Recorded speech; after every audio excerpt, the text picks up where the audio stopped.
Most hitmen are absolutely dangerous, but none are like Taghi's famous hitman. But how many did this hitman kill?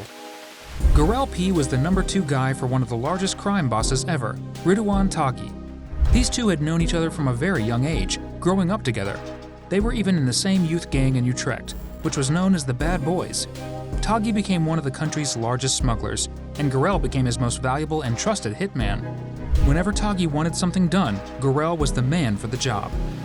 Gerel P has a lot on his record. He has been a member of an organized crime group and has even been involved in shootings and robberies. One famous incident is the murder of Ronald Baker on September 9, 2015. Ronald Baker worked in a spy shop in Nijmegen. At the time, law enforcement was working on a case involving a group accused of preparing getaway vehicles, weaponry, and more. It was said that this was the same group being ordered by Taghi. When law enforcement learned that 2 of their suspects had visited the spy shop, they ordered the shop to hand over all the receipts and camera footage. The shop had no choice but to cooperate with the police in all of this.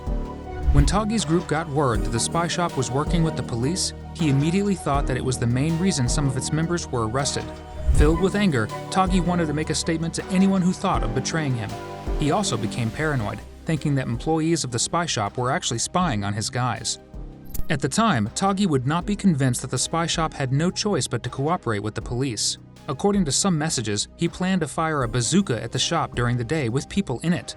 In addition, he even thought of throwing apples, which is how he referred to grenades. However, Gerel P decided to deal with it, and so on September 9th, when Ronald Baker pulled up in his driveway at 6:20 p.m., Gerel walked up to his car and shot him. After that, he got on his motorcycle and drove off. Baker's wife heard the shots and the motorbike driving away, and when she looked out the window, she realized what had happened. Another known incident happened on December 9th through the 10th, 2016. Gerel approached 2 criminals, Eduardo P and Shernan B, and offered them a job where they would make a lot of money. Eduardo had known Gerel from a young age as well, even having some meals at his home. And since the 2 were friends, he accepted the job without too much thought. But little did they know that things were not as they seemed. On the night of December 9th, Eduardo and Shernan met Gerel in Utrecht. Gerel gave them instructions to leave their PGP Blackberries behind in their seats. He then searched them for any weapons, and when they were checked, he ordered them into the Audi A6 he was driving.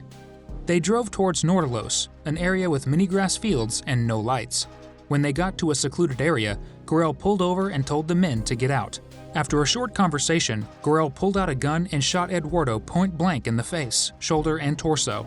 On seeing this, Shernan ran into the grass fields, but before ducking into a ditch, he had already been shot 6 times in the back, shoulder, and hip.